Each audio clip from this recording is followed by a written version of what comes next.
I'm Amy from Doodle Dog Designs. Today I'm going to make some fabric Valentine vintage looking telegrams. I designed these Valentines and have them available in my Etsy printable shop. I'll put a link in the description below. So I'm going to print these Valentines directly onto fabric.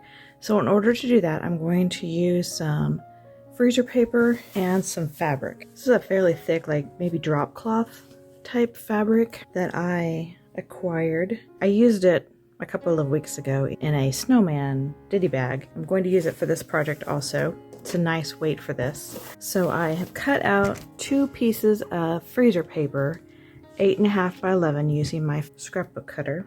And on the freezer paper, it has a shiny side and a more papery side.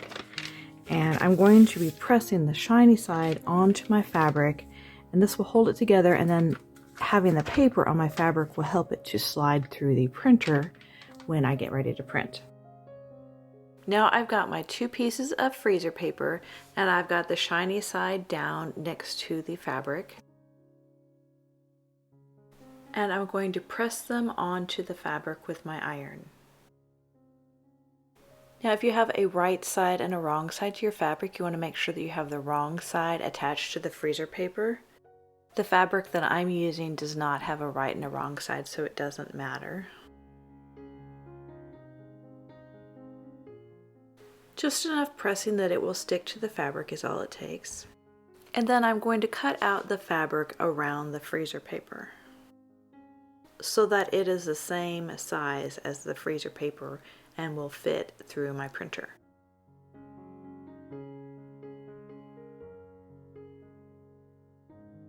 On my printer, the papers face up, so I know that I need to put my paper in with the fabric up on the top, and then it will come out the right way. If you're not sure about your printer, you might want to run a test piece of paper through and maybe put a mark on one side so you can see how it ends up. When you purchase the telegrams, it will come as 2 JPEG files, and each of those JPEG files is an 8.5 by 11 image, and each one has 2 different telegrams in it.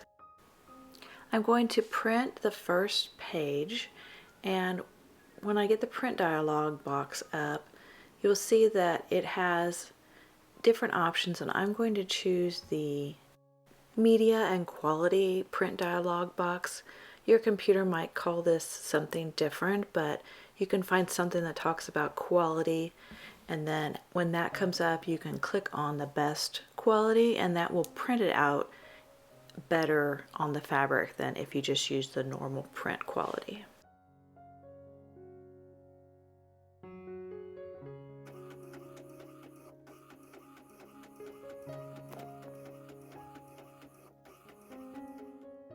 Now I'm going to print the second page.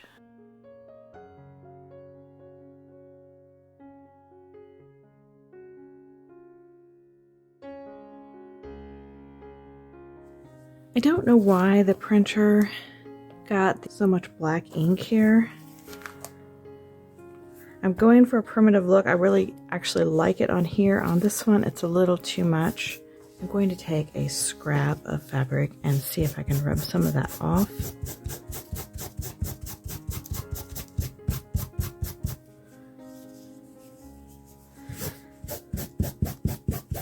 Some of it's coming off, but it's still pretty black on there.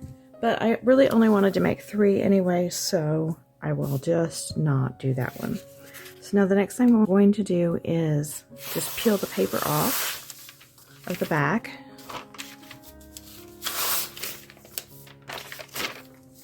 I'm going to cut out right on the lines. Now there are so many ways you could finish these. You could make them into little pillows or bowl fillers. You could make them into a little banner to hang. I'm going to make them more flat, like a postcard or telegram really would be.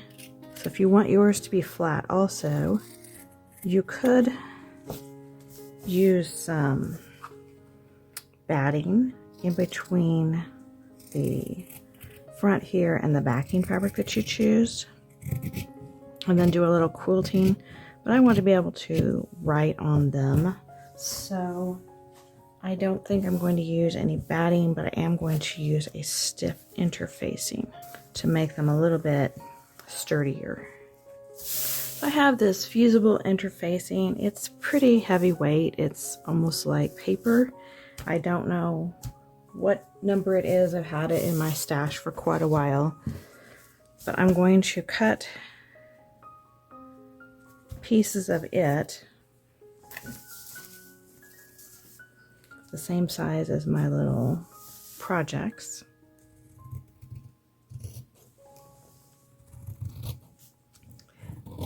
Now, if you didn't want these quite so big, you could also, when you print them, choose a different size. Now that I have those cut, I do want it to be just a smidge smaller so it doesn't overlap. So I'm going to cut just a little bit off on the edges.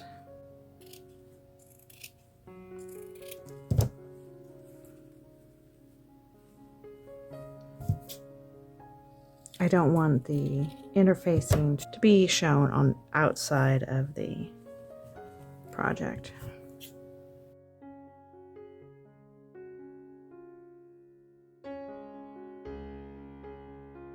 So I'm taking the bumpy side of the interfacing and going to fuse it to the back of my project.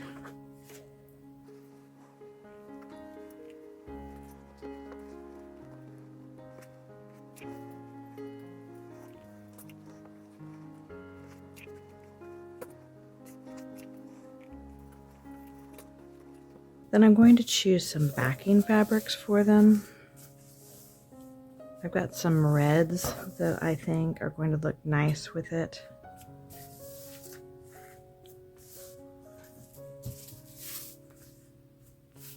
So I'm going to take each one of these and put the back sides together, line up the edges, and cut out a backing. These might not be perfectly square, so that's why I want to make sure I have the wrong sides together.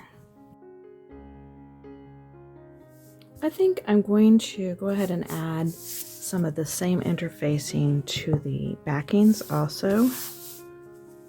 So I have the 3 backings cut and they're interfacing pressed on. I was trying to decide if I want to do a satin zigzag stitch all the way around or just a straight stitch in a little ways and then unravel the edges, and I think that's the way I'm going to go just because I prefer a more primitive look.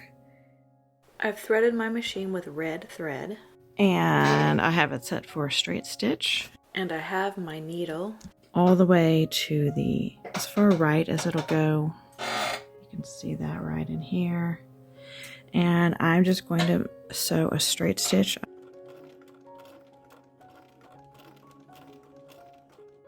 I've stitched all the way around this one, and now I'm going to take a pin and work at unraveling the edges a little bit.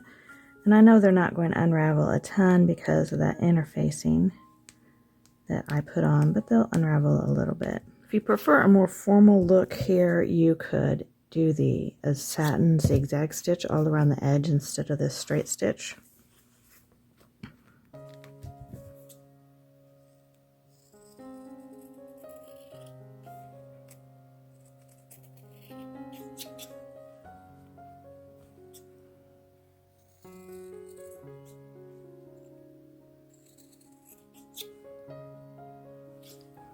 I'm just trimming up the edges of the back when it is showing on the front here. I don't really need that showing.